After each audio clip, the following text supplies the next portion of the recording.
शांति। आज 13 मई 2023 के साकार मधुर महावाक्य हैं। मीठे बच्चे, लक्ष्य सोप से आत्मा रूपी मैले कपड़े को साफ करो, पवित्रता के मैनर्स धारण करो और दूसरों को कराओ। प्रश्न है आज की मुरली का कि कौन सी जादूगरी बहुत ही फर्स्ट क्लास जादूगरी है और कैसे। क्या प्रश्न है आज का कि कौन सी जादूगरी बहुत फर्स्ट क्लास जादूगरी है, कैसे। उत्तर है इसका कि ईश्वरीय जादूगरी फर्स्ट क्लास है, क्योंकि इससे नरकवासी से स्वर्गवासी बन जाते, पतित से पावन बन जाते। यह जादूगरी बाप ही सिखलाते हैं। बाबा कहते बच्चे सिर्फ फॉलो करो तो तुम राजाओं का राजा बन जाएंगे। आत्मा को पवित्र बनाओ तो शरीर भी पवित्र मिलेगा।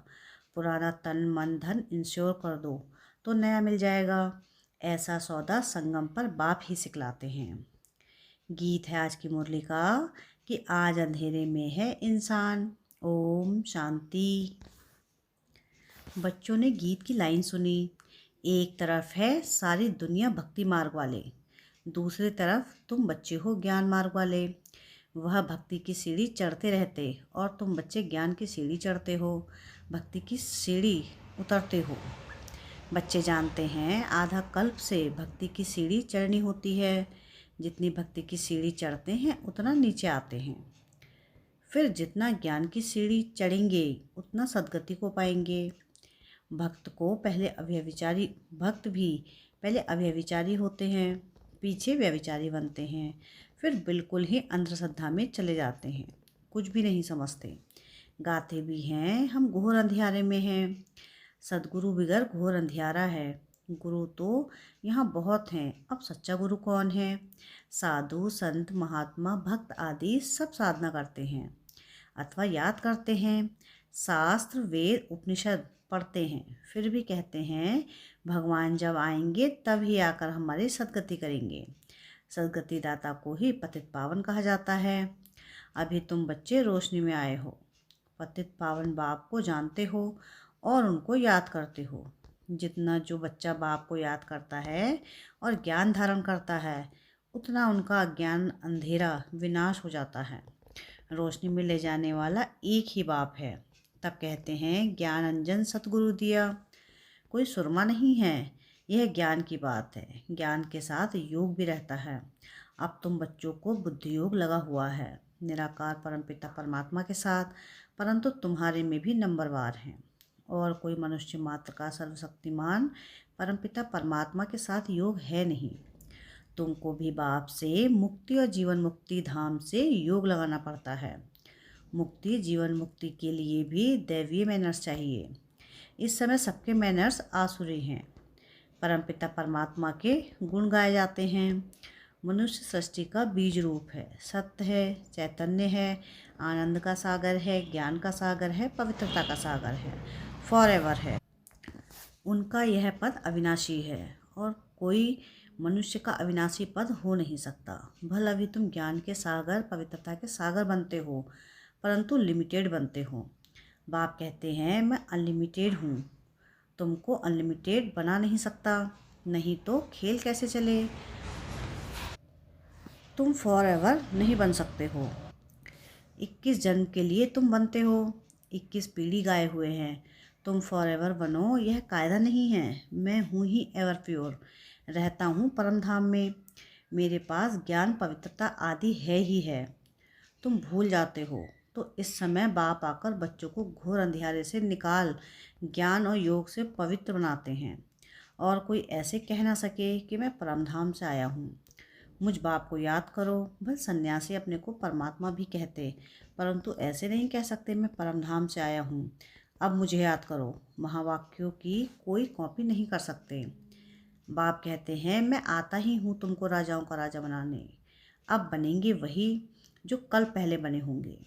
तुम जानते हो कितने बच्चे पवित्र बनते हैं, कितने अशुद्ध मैले भी बन जाते हैं। बाप आकर मैले कपड़ों को साफ करते हैं। आत्मा ही मैली बनती है। आत्मा को समझाते हैं तुमको माया ने कितना मैला बना दिया है। एक जन्म की बात नहीं, जन्म जन्मांतर की बात है। अब बाप आकर आत्मा को साफ करने के लिए लक्ष्य सोप देते हैं। कहते हैं मुझे याद करो तो तुम्हारी आत्मा जो उझाई हुई है वो योग से जग जाएगी।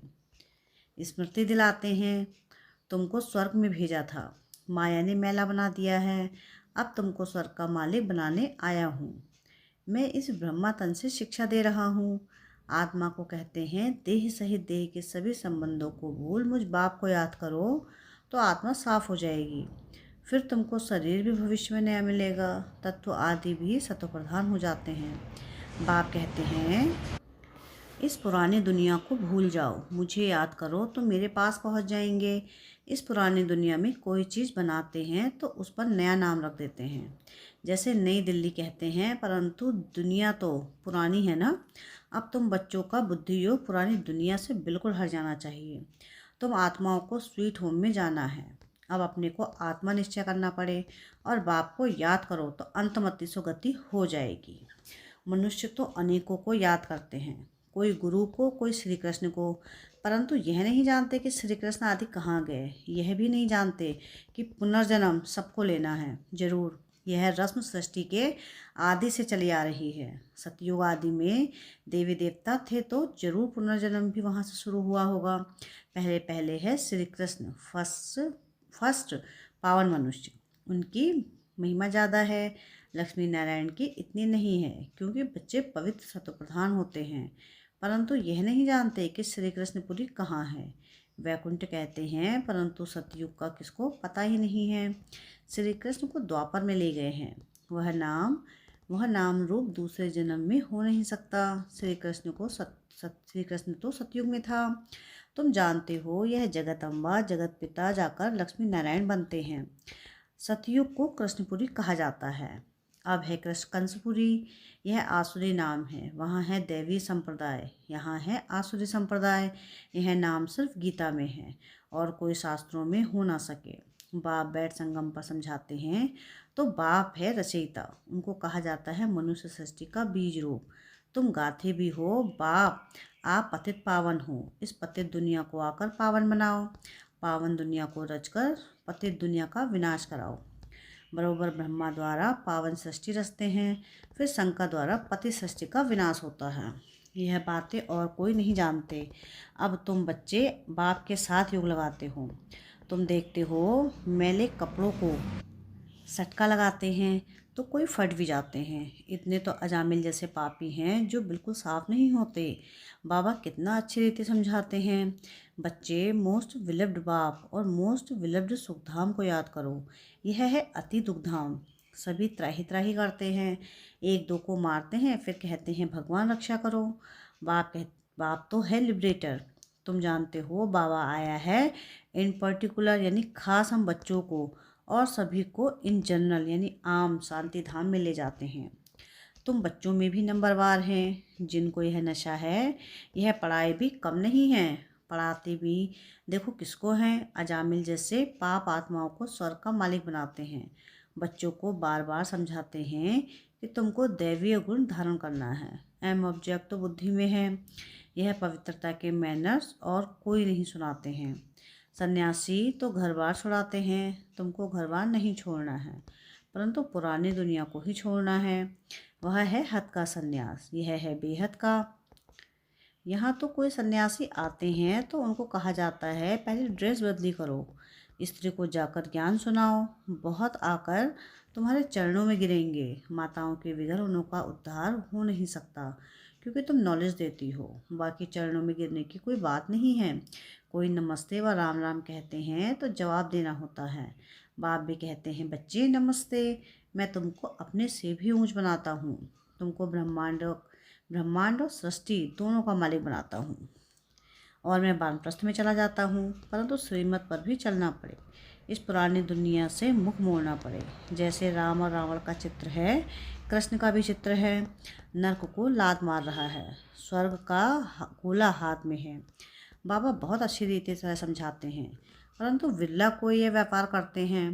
बाप को तन मन धन दे नया दे लेते हैं। यह फर्स्ट क्लास इंश्योरेंस है। बाप कहते हैं, तुम आत्माओं को पवित्र बनाएंगे तो शरीर भी पवित्र मिलेगा, फिर स्वर्ग में राजाई करेंगे। इसलिए इनको सौदागर और जादूगर भी कहते हैं। पतित को पावन बनाना यह ईश्वरीय जादूगरी है। बाप कहते हैं नर्कवासी को स्वर्गवासी बनाओ। कैसे फर्स्ट क्लास जादूगरी है, प्राप्ति बहुत है। बाप कहते हैं राजाओं का राजा बनो, फॉलो फादर करो। यह है बाप यानी ब्रह्मा बाबा अधर कुमार है, मम्मा कुंवारी कन्या है, तो फॉलो करना पड़े। तुम कहेंगे हम भाई बहन हैं, बाप से वर्षा लेते हैं। वैसे लौकिक में बहन को वर्षा नहीं मिलता है, भाई को मिलता है। यहाँ तुम सबको मिलता है क्योंकि तुम सब आत्माएं हो। बाप कहते हैं तुम सबको मेरे पास आना है। फिर यह भाई बहन का नाता टूट जाता है। वहाँ है बाप और बच्चों का नाता, इसलिए कहते हैं we are all brothers. Brotherhood है, फादरहुड होता नहीं। सर्वव्यापी के ज्ञान ने बहुत नुकसान किया है। अब तुम बच्चों को बाप को याद करना है, ऐसे नहीं कोई योग में बिठाए। तुमको लक्ष्य मिला हुआ है, मुरली सुनकर फिर चलते चलते योग में रहना है। यात्रा है, जा रहे हैं, 8 घंटा भल सर्विस करो, वह भी छूट है। बाकी टाइम देना है। मुख्य बात है पवित्रता की। एक दो को पतित बनाने आदि आदि मध्य अंत दुखी किया है। अब बिल्कुल झाड़ सड़ गया है। बाबा आकर सड़े हुए झाड़ को दैवीय झाड़ बनाते हैं। अब श्रीमत पर चलो। शिव बाबा की बात कहत करते हैं तो ब्रह्मा भी बात करते हैं, परंतु तुम जानते हो शिव बाबा हमारा बाप भी है, टीचर भी है, तो सदगुरु भी है। तुम बच्चे भी हो तो स्टूडेंट भी हो, और तुमसे गारंटी करते हैं तुमको वापस ले जाऊंगा। ऐसी गारंटी और कोई कर ना सके। वह तो सिर्फ अपने ऊपर बड़े बड़े टाइटल रखा लेते हैं। अब तुमको अथॉरिटी मिली है, तुम समझा सकते हो कि जगत गुरु है एक, वही सबकी सदगति करते हैं। ऐसे सुखदाता बाप को कोई जानते नहीं। अगर बाप को जाने तो प्रॉपर्टी को भी जान जाए। अच्छा, मीठे मीठे सिके लधे बच्चों प्रति माता पिता बाप दादा का याद प्यार और गुड मॉर्निंग। रूहानी बाप की रूहानी बच्चों को नमस्ते। हम रूहानी बच्चों की रूहानी बाप दादा को याद प्यार गुड मॉर्निंग और नमस्ते। शुक्रिया प्यारे बाबा, शुक्रिया। धारणा के लिए मुख्य सार है। सार की पहली पॉइंट है कि अंतमति सो गति के लिए पुरानी दुनिया से दिल हटाकर अपना सुख मोड़ लेना, अपना मुख मोड़ लेना है। अपने स्वीट होम को याद करना है। क्या है पहली पॉइंट कि अंतमति सो गति के लिए पुरानी दुनिया से दिल हटाकर अपना मुख मोड़ लेना है, अपने स्वीट होम को याद करना है। सेकंड पॉइंट है कि सौदागर बाप से सच्चा सौदा करना है, तन मन धन सब इंश्योर कर फॉलो फादर करना है। क्या है सेकंड पॉइंट कि सौदागर बाप से सच्चा सौदा करना है, तन मन धन सब इंश्योर कर फॉलो फादर करना है। वरदान है आज की मुरली का कि हद की दीवारों को पार कर मंजिल के समीप पहुंचने वाले उपराम भव। किसी भी प्रकार के हद की दीवार को पार करने की निशानी है, पार किया उपराम बना। उपराम स्थिति अर्थात उड़ती कला। ऐसी उड़ती कला वाले कभी भी हद में लटकते व अटकते नहीं हैं। उन्हें मंजिल सदा समीप दिखाई देती है। वे उड़ता पंछी बन कर्म के इस कल्प वृक्ष की डाली पर आएंगे। बेहद के समर्थ स्वरूप से कर्म किया और उड़ा। कर्म रूपी डाली के बंधन में फंसेंगे नहीं, सदा स्वतंत्र होंगे। स्लोगन है आज की मुरली का कि अनुभवों के अथॉरिटी बनो तो माया के भिन्न भिन्न रॉयल रूपों से धोखा नहीं खाएंगे। क्या है स्लोगन आज का कि अनुभवों के अथॉरिटी बनो तो माया के भिन्न भिन्न रॉयल रूपों से धोखा नहीं खाएंगे। अच्छा, ओम शांति।